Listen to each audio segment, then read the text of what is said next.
জুলাই আন্দোলনে রাজধানীর ভাটারা থানার এনামুল হত্যা চেষ্টা মামলায় অভিনেত্রী নুসরাত ফারিয়াকে কারাগারে পাঠিয়েছেন আদালত। মামলার পরবর্তী শুনানি আগামী ২২ মে সকালে। শুনানি শেষে এ আদেশ দেন ঢাকার মেট্রোপলিটন ম্যাজিস্ট্রেট নাজদিন আক্তার।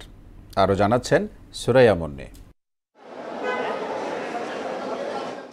থাইল্যান্ডে যাওয়ার পথে রোববার শাহজালাল বিমানবন্দর থেকে নুসরাত ফারিয়াকে আটক করে পুলিশ। এরপর তাকে রাজধানী ভাটারা থানার এনামুল হত্যাচেষ্টা মামলায় গ্রেফতার দেখানো হয়।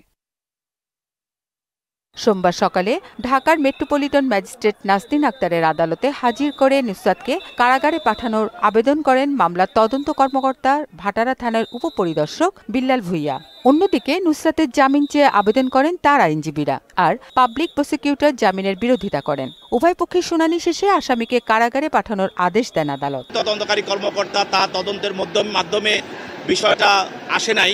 পরবর্তীতে আমরা তদন্ত করে দেখলাম যে সেটার সঙ্গে তার যে অভিযোগটা সম্পৃক্ত, এই জন্য তাকে গ্রেপ্তার করা হয়। বাংলাদেশের মানুষ এবং শিল্পী, খেলোয়াড় বা অভিনয় শিল্পী বিভিন্ন তাদেরকে অনেকে পছন্দ করে, কিন্তু তারা জনগণের এই ভালোবাসাটাকে অপব্যবহার করে তারা ফ্যাসিস্টের সঙ্গে হাত মিলিয়ে ফ্যাসিস্টকে সহযোগিতা করে।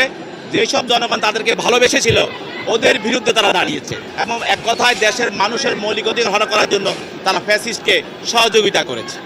গত বছর ১৯ জুলাই বৈষম্যবিরোধী আন্দোলনে গুলিতে আহত এনামুল হক চলতি বছরের ৩রা মে হত্যাচেষ্টা মামলা করেন। এতে পতিত প্রধানমন্ত্রী শেখ হাসিনা ও ১৭ শিল্পীসহ ২৮৩ জনকে আসামি করা হয়। মামলায় ২০৭ নম্বর আসামি নুসরাত ফারিয়াকে আওয়ামী লীগের অর্থের যোগানদাতা হিসেবে উল্লেখ করা হয়েছে।